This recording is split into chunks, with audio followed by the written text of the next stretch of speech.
8:39, inmediatamente nuestro panel de conversación, como cada mañana, con la editora general del Departamento de Prensa de Radio Universidad de Chile, Montserrat Rolano. Buenos días, Monse. Muy buenos días. Tenemos acá, pasó algo, digámoslo al aire. La vez anterior coincidió, no es que sea así tan premeditada, la dupla entre John Enríquez y Laura Albornoz, pero la vez anterior estaba John aquí y Laura por allá, y ahora es al revés. Así que Laura, profesora Laura Albornoz, bienvenida acá en el estudio. Muchas gracias. Sí. ¿Cómo están ustedes? Muy bien. Está lloviendo un poquito, ¿no? Sí, está lloviendo, sí. Pero dicen que va en declive aquello, así que para que no salgan tan abrigados. Y John Enrique, ya te habíamos anunciado, bienvenido, muchas gracias por estar acá. Hola Pato, hola profesora Albornoz, hola Monse, un gusto estar con ustedes después de las elecciones, de hecho. Así es. Sí, pues la última vez que nos habíamos visto, esta misma dupla hace un par de semanas, fue poquitos días antes de las elecciones, y quería partir por ahí. Yo sé que tenemos hartos temas y algunos que son más importantes incluso, o más contingentes, digamos, pero quería partir a propósito de las elecciones, y que tenemos aquí a Laura, que es una colaboradora de la candidatura de Yanet Jara desde antes de que ganara, digamos. Quería preguntarles por qué ayer salió la encuesta Tú Influyes, o Data Influye, que es la encuestadora de Axel Callis, que arrojó resultados bien interesantes, que son consistentes con las encuestas del fin de semana, pero que consolidan una tendencia que por lo menos vale la pena comentar. Respecto de la elección presidencial, Yanet Jara tendría un 39% en primera vuelta. Se consolida esto, que ya pasa sí o sí a primera vuelta con un porcentaje bien importante, casi el 40%. José Antonio Kast obtendría un 23% y Evelyn Matei un 15%.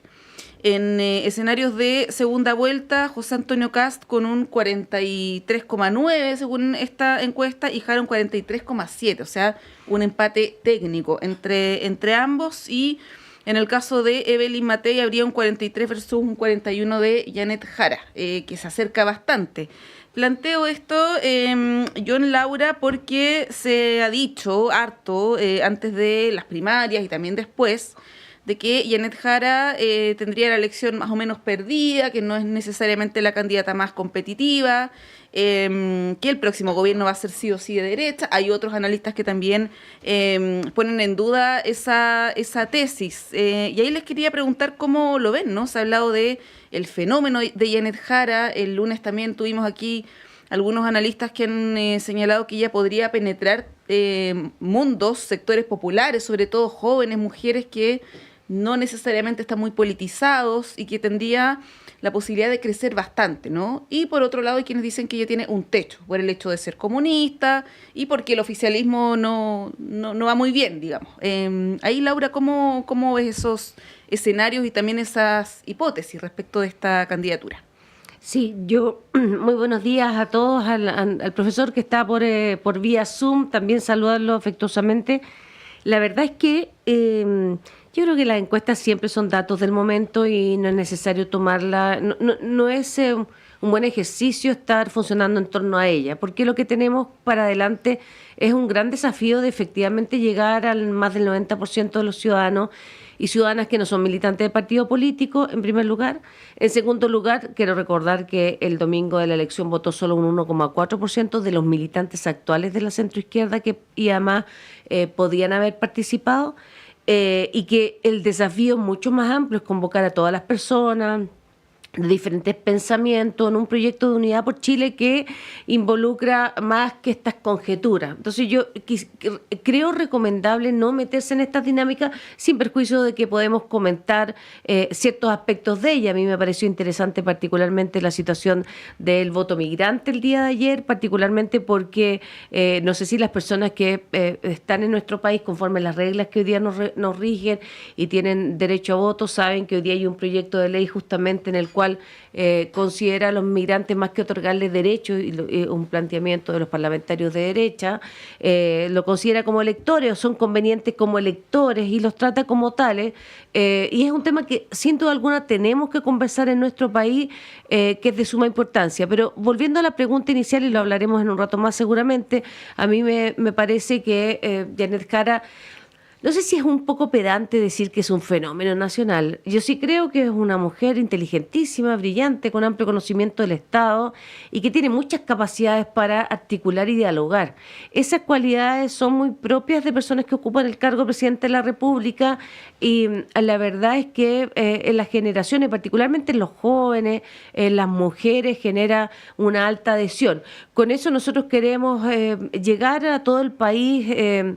Estamos en la planificación del comando y ella es la que tiene que dar esas noticias, pero sin duda alguna que hay un trabajo que se tiene que desplegar y ni encuestas más, encuestas menos, la pega la tenemos que hacer igual. Cuando digo pega en el sentido de que es necesario dialogar con los ciudadanos para ver cuál es la propuesta más correcta para este país ahora y es necesario también dialogar por los que no votan por ella, no votarían en el futuro, para ver cuáles son los pisos mínimos sobre los cuales Chile debe construir en los próximos 4 años de gobierno y en lo que viene para el futuro próximo. Sí, John, existen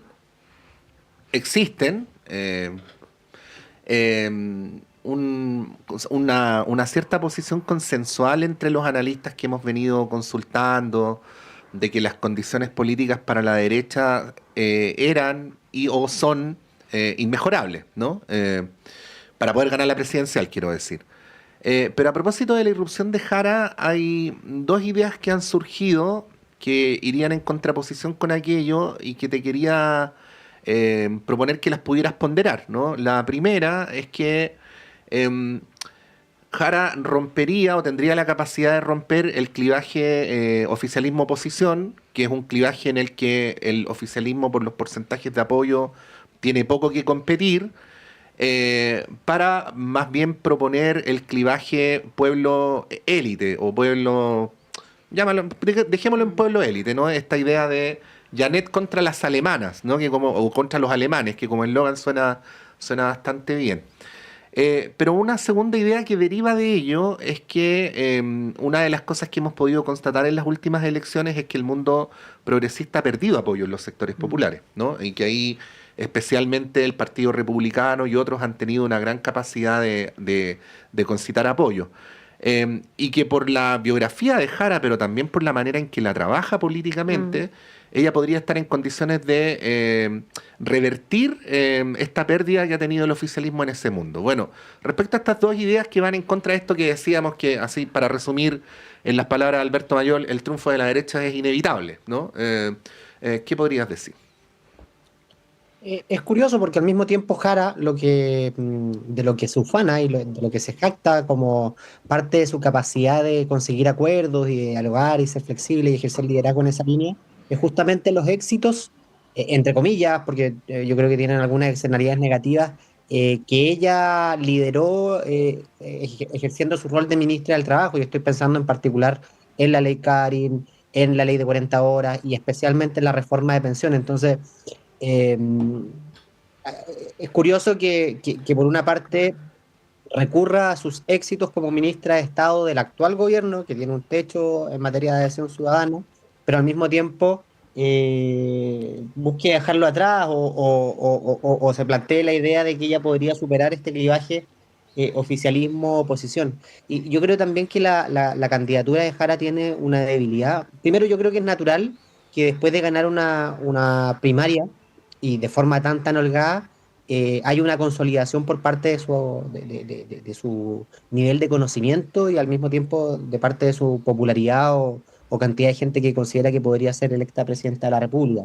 Pero las encuestas son muy volátiles. Hace 2 meses o 3 meses poco marca la candidata Jara y todos pensábamos que era una carrera corrida de Carolina Toá. Pero lo que no ha cambiado, viendo en las encuestas, cambia el nivel de adhesión por parte de los distintos candidatos, pero lo que no cambia son las prioridades ciudadanas, que son consistentemente crecimiento y seguridad. Y ahí es donde yo creo que, por lo menos en crecimiento, la candidata Jara tiene una debilidad muy, pero muy evidente en relación a por ejemplo, Evelyn Matei y también José Antonio Kast, porque ella fue ministro del Trabajo. Si a alguien hay que juzgar respecto a la tasa de desempleo actual, es a los ministros del Trabajo junto con el ministro de Economía y al ministro de Hacienda, pero también porque sus propuestas que se han conocido hasta el momento han sido muy criticadas por economistas transversales. Y estoy pensando, por ejemplo, en Andrés Velasco, cuando se le planteó la posibilidad de apoyar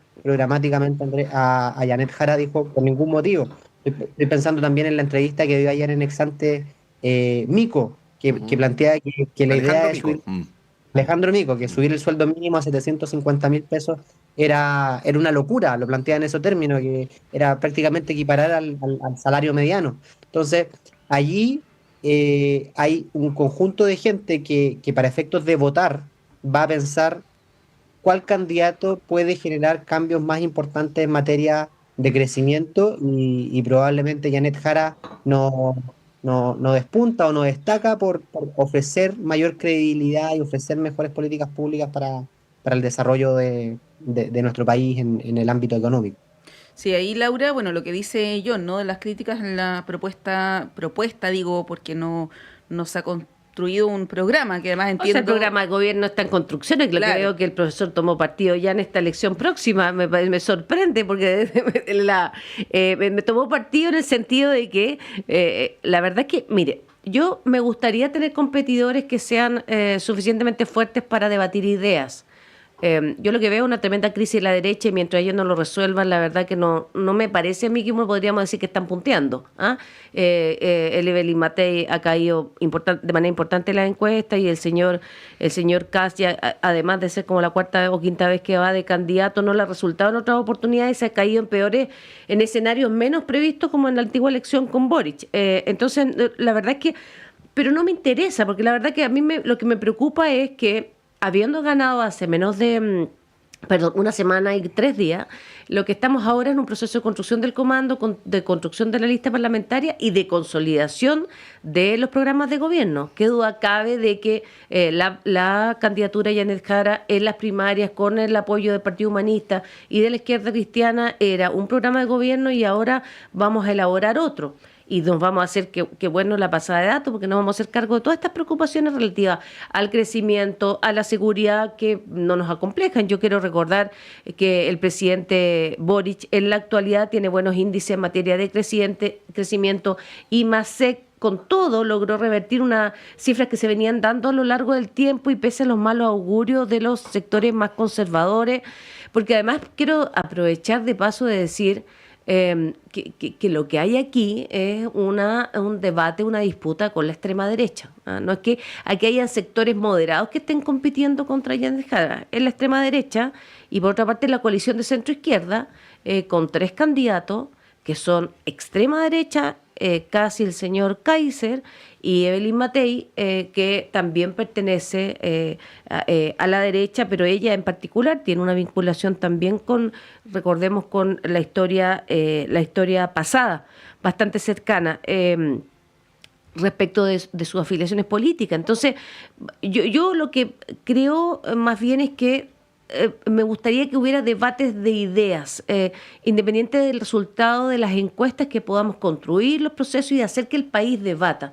Ese es mi interés, no darlo por zanjado hoy día, porque hoy día no hay nada asegurado, los candidatos deben salir a captar los electores y debe haber una construcción participativa, esto no se hace a puerta cerrada.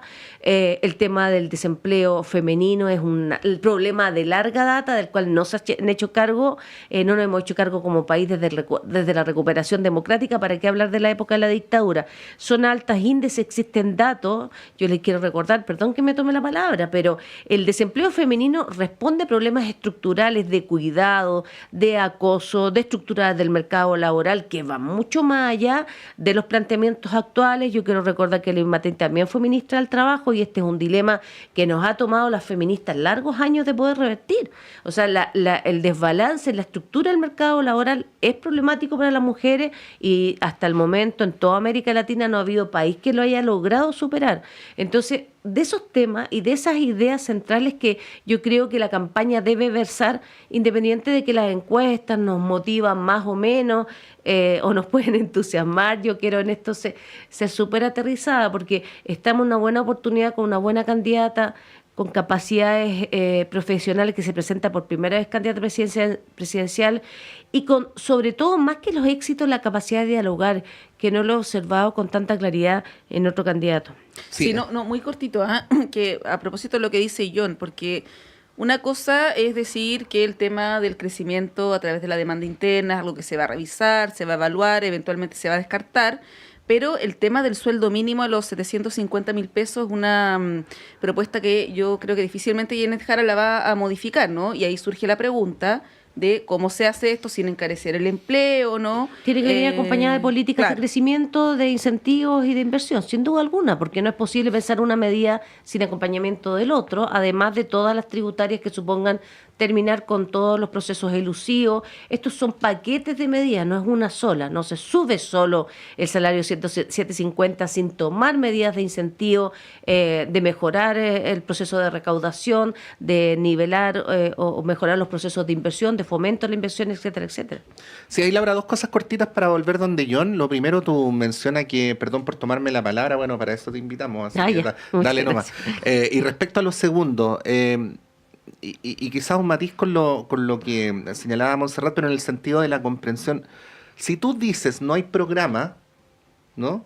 No hay programa aún, yo debería entender que lo que la candidata señaló en las primarias podría estar sujeto a modificación. Está sujeto a modificación. O sea, no modificación, por ejemplo, el tema yo del diría sueldo mínimo. consolidación. Sí. Mire, yo ayer estuve revisando, trabajando con otras personas, mirando los temas, la propuesta en materia de migración. Y uno puede mirarla, mirar las propuestas que tenía Karina Toá, las que tenía Jaime Mulet, las que tenía el diputado Vinter, y hacer de eso solo un proyecto. En ese proceso estamos. Es obvio que cuando haya primaria, y para eso son las primarias, la derecha no las pudo hacer, no tuvo posibilidad y la está llevando a cabo ahora con disputas que yo diría que se ha controlado el último día, pero tienen disputa interna. Nosotros hicimos el ejercicio y ahora lo que vamos a hacer es fusionar y complementar los programas de manera tal que sea uno que nos involucre y nos comprometa a todos, quienes somos parte de la centroizquierda en Chile. John, para cerrar el punto, lo que quieras decir. Que da la sensación de que vamos a terminar con un programa muy parecido al que tenía Carolina Toá, o sea que Janet Jara va a tener un programa socialdemócrata que va a ser liderado por una persona que tuvo un pasado comunista, pero que hoy día no quiere ser reconocida como una persona con militancia comunista. Entonces, no, ella es comunista, no tuvo un pasado, en la actualidad entiendo que milita. De acuerdo, sí, pero entiendo que también quería congelar su militancia. No, Entonces, lo planteé yo en algún momento, me parecía a mí que tal como lo había hecho don Patricio Elwin y el presidente Sebastián Piñera, era perfectamente posible desde el punto de vista político que lo hicieran, ¿ah? Solo para aclararlo. Se lo planteé yo y ya se abrió la discusión. Ahora, entiendo, John, que más allá del punto, ¿no? Lo que tú quieres plantear como tema de fondo es que va a poner con la idea de Carolina Toá. Claro, ¿con qué ideas va a llegar a la primera y la segunda vuelta? ¿Quién va a ser su eventual ministro de Hacienda? Creo que va a ser interesante ver esa toma de definiciones y qué tanto ruido le va a generar. Sí, Sí, ayer lo comentábamos, de hecho, el tema del equipo económico es bien relevante, a propósito también de los guiños que se le han hecho a figuras como Nicolás Izaguirre, ¿no? Es noticia en desarrollo en todo caso, así que vamos a estar muy pendientes de eso. Nos tenemos que ir a la pausa, pero antes, y para que le den una vuelta en el corte, el tema de los casos de narcotráfico en las Fuerzas Armadas, que es gravísimo, acá lo hemos hablado toda la semana. Ayer hubo una reunión bien relevante encabezada por el presidente de la República, los ministros de Seguridad, de Defensa, integrantes también de las Fuerzas Armadas. Y el ministro Cordero salió señalando al cierre de esta reunión una declaración que fue bien celebrada en general y que tiene que ver con que el presidente instruyó, creo que usó esa palabra, a que se entregaran por parte de la Fuerza Aérea los antecedentes a la Fiscalía, ¿no? Respecto de estos casos de tráfico de estupefacientes. Y bueno, ayer en la tarde la ministra de Defensa, Adriana del Piano, dijo en realidad no fue una instrucción, fue una conversación. Esto ha generado una polémica en el plano político de la descoordinación. Tú lo hablabas más temprano, Pato, con el diputado Brito. En la mañana hubo una entrevista del ministro Cordero y de la ministra del Piano, y ambos señalaron que estos antecedentes, independientes si el presidente le haya dicho en el tono que haya sido, ya fueron entregados a la Fiscalía y no tiene que ver con la contienda de competencias, porque eso estaría ahí como, entiendo, ustedes son los abogados, pero al borde de la inconstitucionalidad incluso, ¿no? Entonces les quería dejar planteado este tema para que lo abordemos a la vuelta con toda la complejidad que tiene y todas las varias aristas que tiene también. Vamos a un breve corte y volvemos en unos minutos.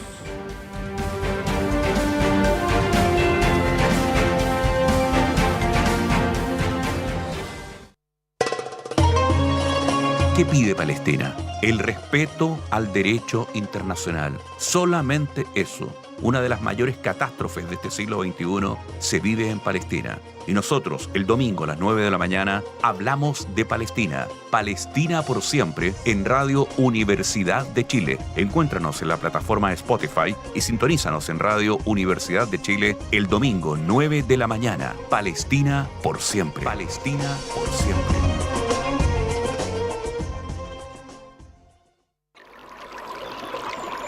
Aguas Trayén o Cascada en Mapudungún es la mejor agua purificada con tecnología de última generación. Para más información, visite su página web www.aguastrayen.com.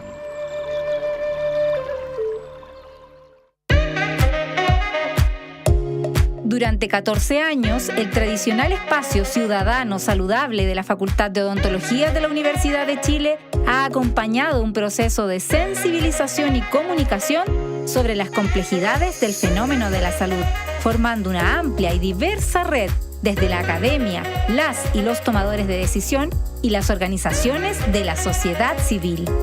Soy la periodista Cecilia Espinosa Cortés, conductora de A Tu Salud, y te quiero invitar a que juntas y juntos sigamos aprendiendo y problematizando lo que nos ocurre con el bienestar. Escúchanos todos los jueves de 11 a 12 horas en la 102.5 FM y en la señal en vivo de radio.uchile.cl.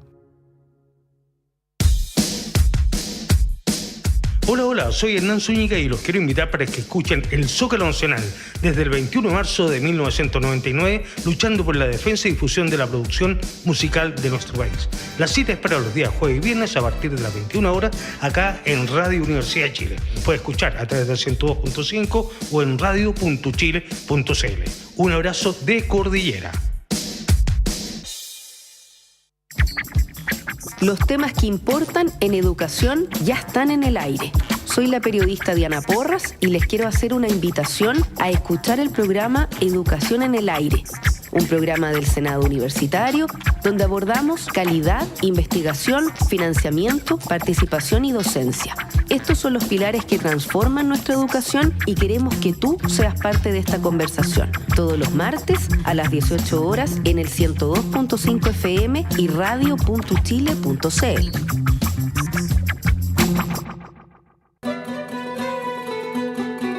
Radio Universidad de Chile, 102.5 en la banda de frecuencia modulada, te invita a escuchar Caleidoscopio de la Salud.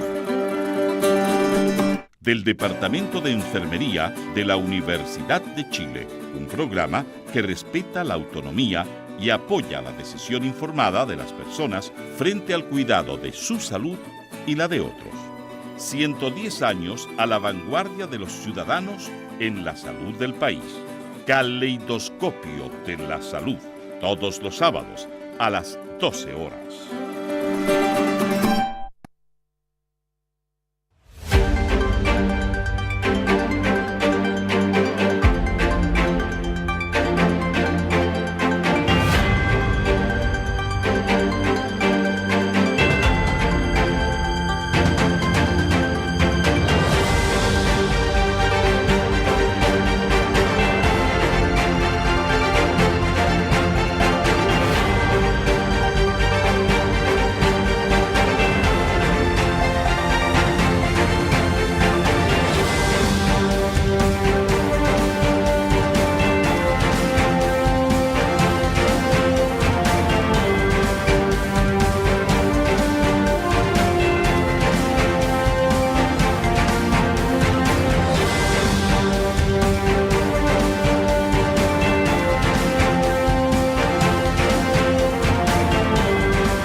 continuamos con Radio Análisis en esta mañana con Montserrat Rolano, con Laura Albornoz y con John Enríquez. Bueno, Montserrat ya lo anunciaba antes de la pausa, descubrimiento de tráfico de drogas al interior de las Fuerzas Armadas, que no es el primero y lamentablemente además es el segundo ocurrido con muy pocos días de distancia, y que abre un debate respecto a cómo proceder, ¿no? Está evidentemente el tema de las medidas que pueden tomar las Fuerzas Armadas para impedir que esto avance, pero también hay otros 3 temas que aparecen en el aire que yo los voy a mencionar nomás para que ustedes los puedan analizar. El primero es que hay algunos expertos, y lo refrendó esta mañana el diputado Brito, que vinculaban directamente la idea de involucrar militares en tareas de orden público con un riesgo mayor de que las Fuerzas Armadas sean penetradas por el crimen organizado y el narcotráfico. Lo segundo es que, a propósito de este tema de la contienda de competencias, donde, ya que cité a Brito, lo hago de nuevo, él mismo reconocía que así como está la ley, era probable que el tema terminara o pudiera terminar radicado en la justicia militar. Era necesaria una reforma en esa dirección para que claramente sea la justicia civil y no la justicia militar la que investigue delitos de este tipo. Y lo tercero, se ha vuelto a hacer alusión a la necesidad del secreto bancario, de levantar el secreto bancario como una manera de dotar al Estado de más herramientas para poder enfrentar este tipo de situaciones. John, ahí menciono 3 temas para que tú los puedas analizar. A ver, respecto a lo primero, obviamente es una situación muy grave, y según entiendo y he leído especialistas, cuando ya este mundo del narcotráfico penetra en instituciones formales del Estado, cuesta muchísimo trabajo y décadas revertir este tipo de situaciones. Pero yo creo que hay que ver las cosas en su contexto. El asunto es grave, sí, es muy grave, pero al mismo tiempo, por lo menos, o al menos con los antecedentes que se tienen, sabemos que es una cuestión absolutamente excepcional y en buena hora se detectó. Uno obviamente tiene las dudas de cuánto tiempo este grupo de 5 personas habrá hecho el mismo mecanismo, porque probablemente nadie se expone a pasar 4 kilos de ketamina sin que hayan habido algunos intentos previos o algunos viajes previos, pero lo bueno es que se detectó y lo bueno es que las autoridades dieron de baja a las personas involucradas, y obviamente va a haber un desafío respecto a los controles, los procesos, y justamente los protocolos tendrán que adaptarse en caso de que se detecten que los protocolos no están a la altura de lo debido. Respecto al conflicto de competencias, al menos lo que yo percibo es que hay un grado de confusión o de una interpretación distinta en el Ejecutivo que, al menos a ojos de la ciudadanía, genera confusión adicional, y que justamente al mundo narco lo que hace es que le da tiempo para efectos de desaparecer del país, de borrar pruebas, etcétera, y eso es muy inconveniente. Yo creo que en este caso en particular la comunicación ha estado muy débil por parte del Ejecutivo, por parte de las Fuerzas Armadas. Hay confusión, y por lo mismo que esto derive en una contienda de competencias que termine resolviendo la Corte de Apelaciones, es solo la guinda de la torta. Yo creo que hay un problema preliminar de, bueno, cómo se hace para abordar estos asuntos de forma adecuada y en parte calmar a la ciudadanía y tomar las medidas y comunicar adecuadamente las medidas que se van a tomar, etcétera. Y después, respecto a las voces de hacer cambios legislativos para levantar el secreto bancario o flexibilizarlo aún más, yo creo que siempre hay que ser cautos en este tipo de cosas. Los gobiernos, los estados tienen un kit o un conjunto de herramientas a las que pueden recurrir, algunas de orden administrativo, otras que son propias medidas que debiesen tomar las mismas Fuerzas Armadas, y también tienen obviamente la vía legislativa, pero yo creo que siempre hay que hacer un análisis costo-beneficio de qué es lo que hay que cambiar, identificar si es que lo que se va a cambiar cambia o no cambia la aguja, y si hay antecedentes suficientes y evidencia suficiente que nos digan hay que apretar estas tuercas en materia legislativa, bienvenido sea. O sea, yo creo que hay que estar siempre abierto a los cambios, pero yo creo que estos problemas son mucho más complejos y no se resuelven solo con un cambio en el secreto bancario. Sí, Laura, te sumo a lo que planteaba Pato y lo que señala John. Dos cuestiones que dijo el ministro Cordero en una entrevista reciente, ahora en la mañana en la Radio Infinita, que a mí por lo menos me llamaron la atención. Bueno, confirmó esto que yo les planteaba de que ya se entregaron los antecedentes a la Fiscalía, que eso va aparte de la contienda de competencias. Pero además él dijo una frase que me quedó dando vuelta. Dijo, prefiero pecar de exagerado que minimizar lo que ocurrió. Y señaló que si esto es estructural, no hay vuelta atrás. ¿Cómo ves el escenario respecto de estos casos, que hasta el momento son casos aislados? Pero que claro, podrían ser la punta del iceberg. Hay que ver cómo esto evoluciona, digamos. Pero ¿cómo has visto esto y la reacción de las autoridades? Algunos, por ejemplo, el exfiscal Gajardo señaló que fue tardía esta reunión que tuvo ayer el presidente con autoridades. Mira, en general a mí me parece que todo lo que tenga que ver con la penetración de carteles y de integración de institucionalidad pública por carteles de droga me parece de la máxima gravedad. O sea, esto es puede llegar a ser la punta del iceberg y no quiero ser alarmista. Por lo mismo es que es tan importante proceder rápidamente. Ojalá hubiera sido más rápido, concuerdo con Carlos Gajardo en ese sentido. Y creo que se debe actuar, se debe prevenir y se debe trabajar fuertemente con las instituciones militares para evitar que este tipo de situaciones no pasen. A propósito de la contienda de competencia, que es un tema que lo verá la Corte de Apelaciones respectivo, yo, según lo que entiendo, el presidente de la República hizo solamente uso de sus facultades como comandante en jefe de las Fuerzas Armadas, que están establecidas en el artículo 19 del Código de Procedimiento Penal, y fue señalarle al jefe de la FACH que aportara los antecedentes relativos a este tráfico de droga en un avión institucional al Ministerio Público y particularmente por lo premiante que era el tráfico de ketamina, que es una droga de alta, no existen drogas de alta o de menos, es una droga compleja y yo diría que además está muy asociada con la confección de otras drogas que pertenecen al Tren de Aragua. Yo entiendo que el presidente jamás abordó el tema de competencia, por lo tanto lo va a resolver la Corte de Apelaciones correspondiente. A mí sí, yo no quiero restarle importancia a la gravedad de este asunto. Claro, es un caso aislado. ¿Será porque no sabemos de otros o será porque realmente es aislado? Eso no lo sabemos. Entonces yo sería muy precavida a la hora de decir este es un caso aislado.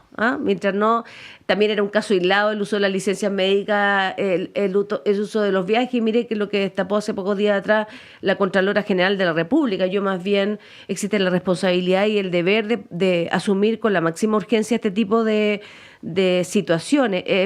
Yo también quisiera agregar, esto son palabras mías, la fiscal regional de Tarapacá, María Trinidad Steiner, dijo: el tráfico ilícito estupefaciente, para que quede claro a las personas que nos están escuchando en sus casas, es un delito de competencia común que atenta contra la salud pública, por lo tanto no es un delito especial que esté previsto en la legislación de la justicia militar. Y yo ya hablo como abogada y como profesora. A mí me parece interesante esta propuesta que hacía justamente el diputado Brito en la mañana, lo escuché antes de llegar acá, la necesidad de nuevamente revisar algo que ha estado en revisión permanentemente. Nosotros hemos dicho hay que revisar cuando una materia se aplica el principio de igualdad para todos los ciudadanos y somos juzgados ante tribunales civiles como corresponde y cuando no. Nosotros estamos, insisto, yo soy una mujer de derecho, esto lo va a resolver la Corte de Apelaciones, pero claramente eso abre la puerta a poder debatir en el país y que bueno, estamos justo en una campaña presidencial parlamentaria para saber cuál es la postura de los parlamentarios respecto a una reforma en esta materia. Laura, muy breve, y teniendo en consideración que por razones muy obvias la mayoría de las personas que nos están viendo y escuchando no son abogados, ¿no? Bueno, acá tenemos dos. No, tenemos dos acá en el estudio y por eso vamos a aprovecharlos bien. Según cómo está la legislación ahora, en tu opinión como abogada, ¿de qué debería ocuparse la justicia militar y de qué no debería ocuparse? Incorporo otro elemento a la pregunta. Hay algunos que dicen que de hecho la justicia militar no debería existir, ¿no? Sí, yo la verdad es que más que meterme en el detalle, porque para eso tendría que ser especialista y no soy especialista en la materia, pero por sentido de formación general, yo tiendo a pensar que la justicia militar tiene relación solamente con aquellos actos que cometen funcionarios de las Fuerzas Armadas, de orden y seguridad, particularmente lo de las Fuerzas Armadas, el Ejército, en el desempeño de sus funciones no en tiempos de paz. Y que es el gran dilema. Chile se encuentra hoy día en tiempos de paz, por lo tanto cualquier actividad que no tiene que ver con la seguridad de la nación, no tiene que ver con el ejercicio de la soberanía, no tienen que ver con los roles específicos que se le atribuyen a las Fuerzas Armadas en Chile, deberían ser juzgados cada uno de esos ciudadanos en igualdad de condiciones como lo serías tú o yo. Y en ese orden de ideas, por eso repetí las palabras de la fiscal de Tarapacá, me parece súper importante que la gente sepa que el tráfico de drogas es un delito común, no es un delito que uno haya realizado en actos de servicio militar. ¿Ah? No estamos en conflictos de guerra donde las fuerzas militares no hay acto, no hay una situación especial, un estado de excepción en donde efectivamente irrumpen y está constitucionalmente garantizado que nuestras fuerzas armadas protejan a la población o intervengan. No este es el caso, es el caso de exfuncionarios de la FACH que utilizaron un avión institucional para traficar una droga de la gravedad y de la complejidad de la ketamina. John.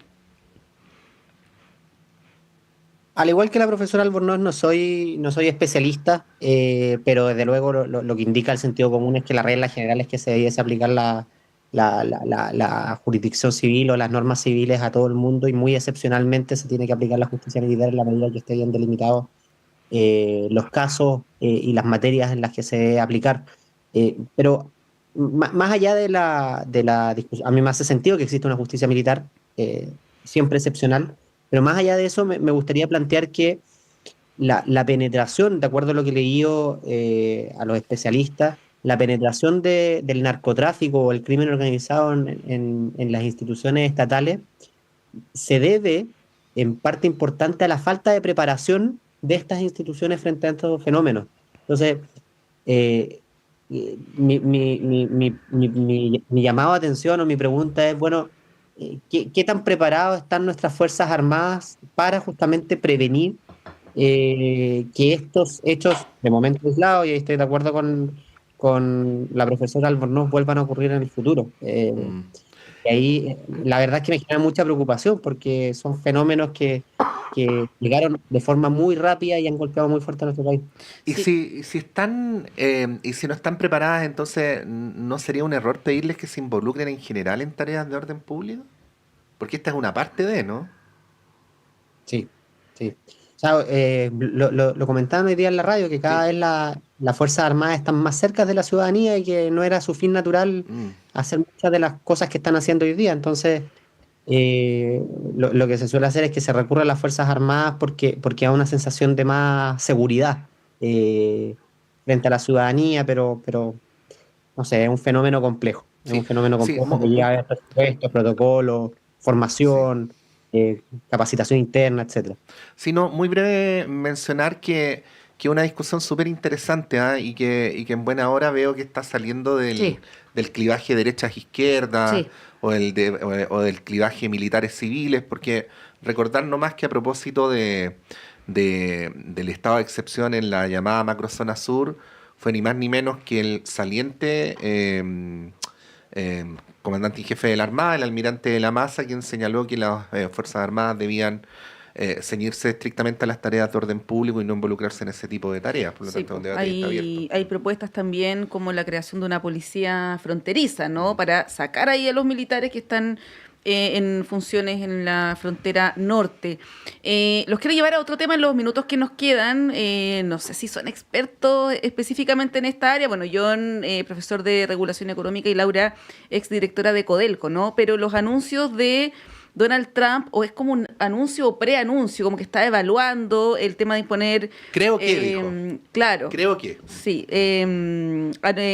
Aranceles en un 50% respecto del cobre. Sí. Esto tiene varias patitas, ¿no? Una, la crítica que se le está haciendo. Ayer, de alguna manera, Evelyn Matei lo deslizó a la participación del presidente a principio de esta semana en la cumbre del BRICS, que hay quienes lo interpretan como una suerte de sanción, pese a que Donald Trump en ningún momento habló de Chile, ¿no? Tú lo comentabas más temprano también.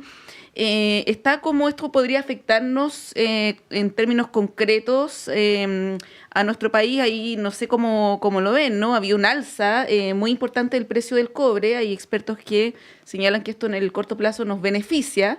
Está la pregunta si es que esto efectivamente se va a concretar, ¿no? Estos aranceles del 50%, y si es que se concretan, si es que efectivamente le afectan a Chile. Bueno, tiene como varias aristas y ahí yo les voy a dar la palabra para que se refieran a lo que sea su preferencia. Laura Albornoz.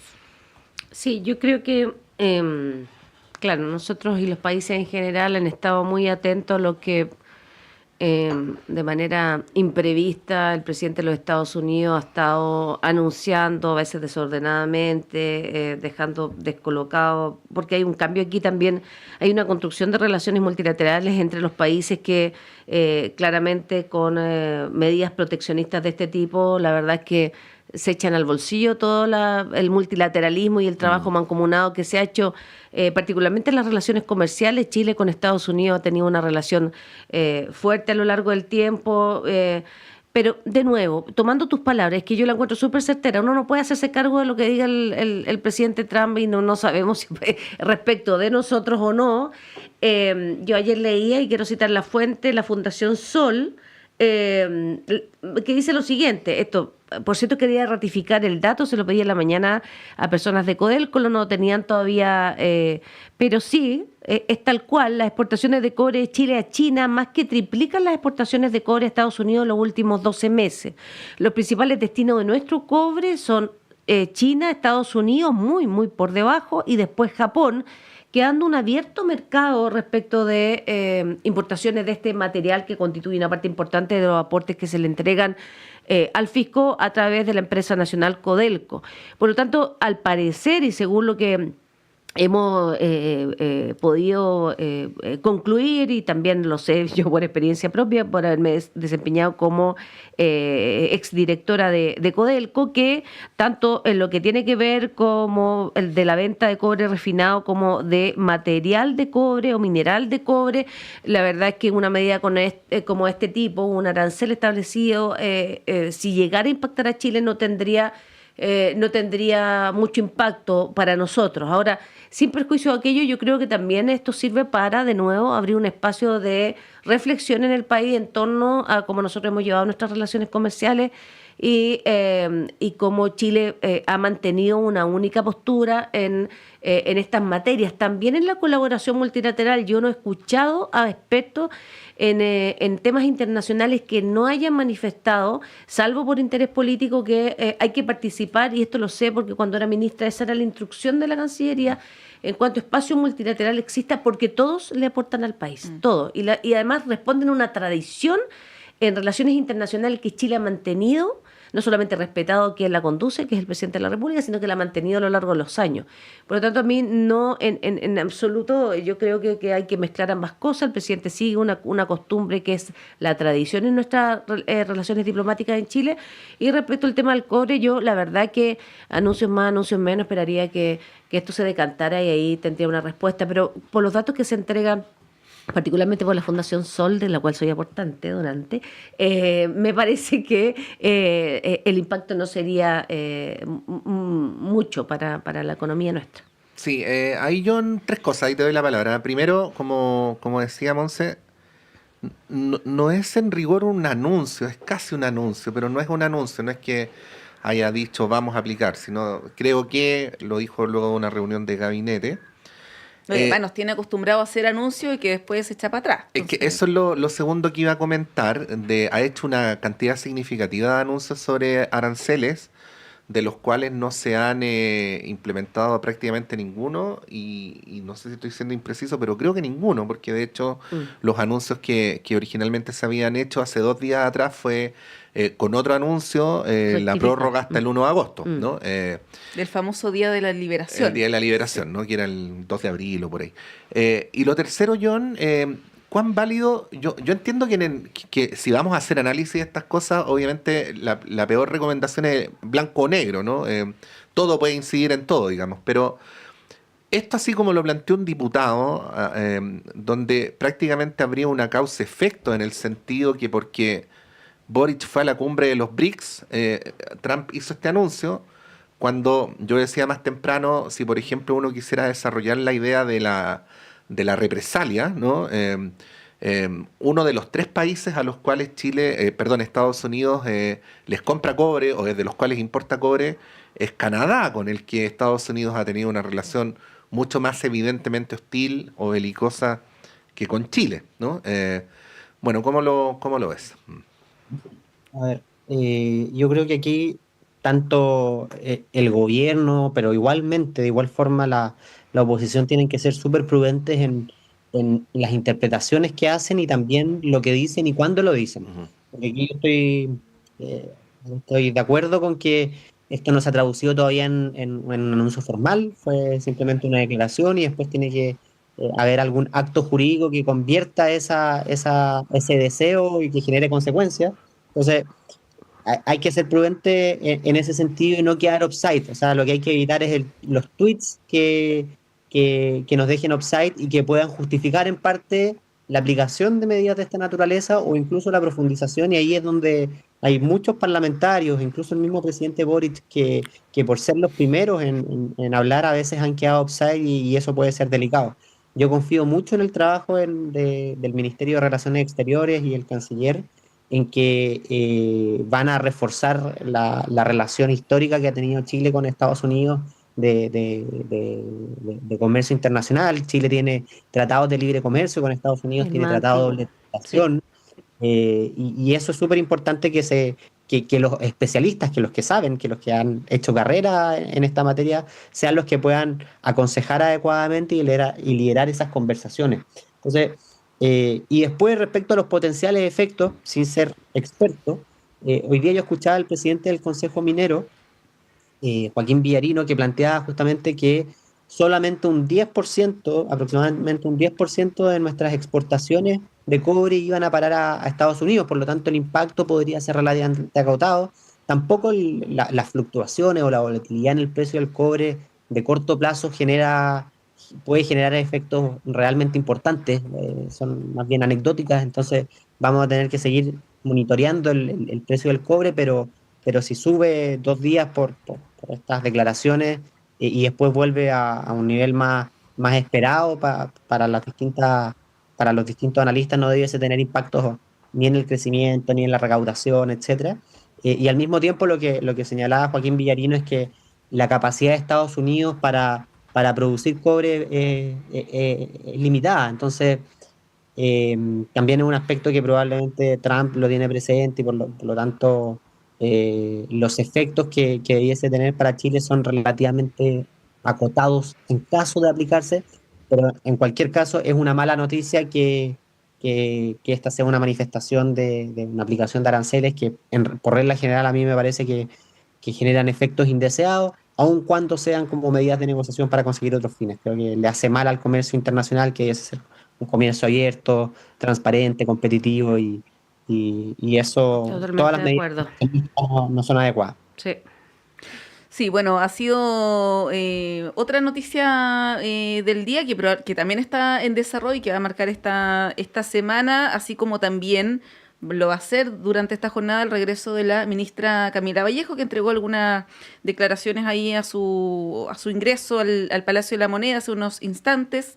En este momento está hablando con la prensa el presidente Boric, lo vemos en pantalla, respondiendo algunas preguntas, así que en breve también les estaremos dando cuenta de aquello. Hemos estado con Laura Albornoz. Laura, muchas gracias por venir esta mañana. Te esperamos en una próxima ocasión.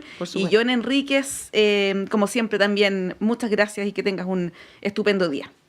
Muchas gracias a ustedes también, que tengan un lindo día. Gracias, John. Laura, yo me voy, tú te quedas, Patricio, para una entrevista, así que quédense en nuestra sintonía y nos vemos mañana. Vamos y volvemos. Vamos y volvemos.